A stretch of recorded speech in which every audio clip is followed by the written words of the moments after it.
Martin Paasoja tänane mäng algas üsna närviliselt ja treener nagu tundus, et otsis nagu sellist koosseisu ja kuidagi varianti, et see mäng nagu käima saada.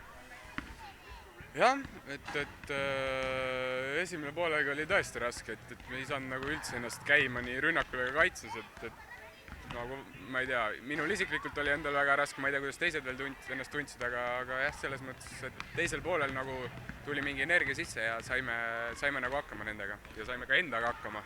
No kuidagi vist visketabavuses oli esimesel poole eriti vahe, et no teete juba nii suhteliselt hullud niisugused kolmased ära, me üritasime ka, aga ei läinud.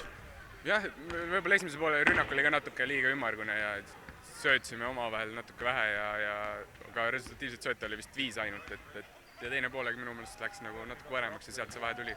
No on teada, et Evin Bruks oli vist natukene haiguse viiruse küüsis täna, et ei tulnud tal nii hea mäng välja, aga siiski aitas meeskonda. Ta on tubliks ikkagi läinud, mida talt nagu oodati, aga kindlasti on ka tal mida edasi õppida, et selles mõttes, et just meeskondlikkus, kaitsemängus ja nii edasi, aga see rünnak, mis ta teeb ja lauapallid, et selles mõttes väga suurepärast tööd teeb. No paar sõna uue mehe Toomas Van der Marsi kohta ka.